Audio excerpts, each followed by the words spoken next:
दोस्तों, ये बात तो आपको पता होगी कि बीते मंगलवार यानी 9 सितंबर को इजराइल ने कतर की राजधानी दोहा पर हमला किया। इस हमले में हमास के 5 सदस्य और कतर के एक सुरक्षाकर्मी की मौत हो गई। यह पहली बार है जब इजराइल ने 7 अक्टूबर 2023 के हमले के बाद इजराइल ने मध्य पूर्व के किसी देश पर हमला किया है। इस हमले का खाड़ी देशों ने तो विरोध और निंदा तो की ही है। भारत ने भी कहा कि देशों की संप्रभुता का सम्मान होना चाहिए। अमेरिकी राष्ट्रपति डोनाल्ड ट्रंप ने कहा कि इजराइल की इस कार्रवाई से वह खुश नहीं है, लेकिन हमास का खात्मा जरूरी है। कतर ने कहा है कि वह इस हमले का जवाब देगा, लेकिन उसका पलटवार किस तरह का होगा ये देखने वाली बात होगी। बहरहाल, इजराइल के इस हमले के बाद खाड़ी देशों ने कतर के साथ एकजुटता दिखाई है। दोहा हमले के बाद वे डरे और सहमे हुए हैं। इनमें सबसे खौफजदा तुर्की है। तुर्की हालांकि खाड़ी का देश नहीं है, लेकिन उसे लगता है कि अगला नंबर उसका हो सकता है। तुर्की ने कहा है कि जिस तरह से कतर को निशाना बनाया गया है, उसके आधार पर अगला हमला उसके देश में हो सकता है। इस हमले की आशंका सीरिया है, जहां पिछले साल बशर अल असद की सरकार का पतन हुआ था और उसके बाद से तुर्की लगातार सीरिया में अपना प्रभाव बढ़ा रहा है।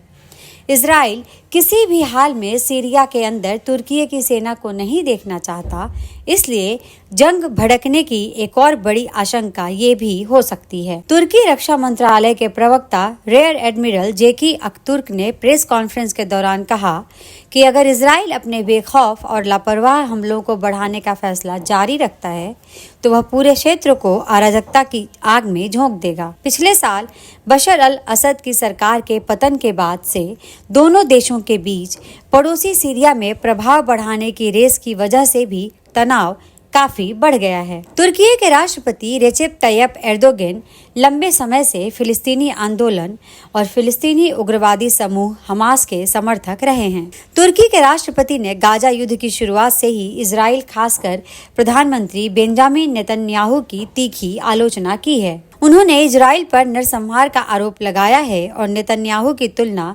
नाजी नेता अडोल्फ हिटलर से की है। यही नहीं, हमास के अधिकारियों नियमित रूप से तुर्की आने की बात कही जाती है। हमास के कुछ नेताओं के ठिकाने भी वहां हैं। ईरान, सीरिया, यमन और अब कतर पर इजराइल के हमलों के बाद अंकारा को डर है कि इजराइल उसे भी निशाना बना सकता है। तुर्की नाटो का सदस्य है और इजराइल के मुकाबले उसके पास ज्यादा सैन्य शक्ति है।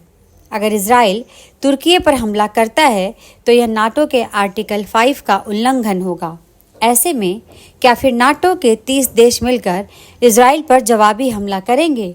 ये एक बड़ा सवाल है। नाटो की दूसरी सबसे बड़ी सेना होने के बाद तुर्की का सामरिक दबदबा कतर के मुकाबले काफ़ी ज़्यादा है, लेकिन एक्सपर्ट्स का मानना है कि फिर भी अगर इजराइल ये ठान लेता है कि वो तुर्की पर हमला करेगा, तो वह ऐसा करके दम लेगा। तुर्की इजराइल को नहीं रोक सकता। हालांकि सीधे हवाई हमले की संभावना बेहद कम है, लेकिन छोटे पैमाने के गुप्त हमले या तुर्की में मौजूद हमास नेताओं पर टारगेटेड हमला होने की आशंका बनी हुई है।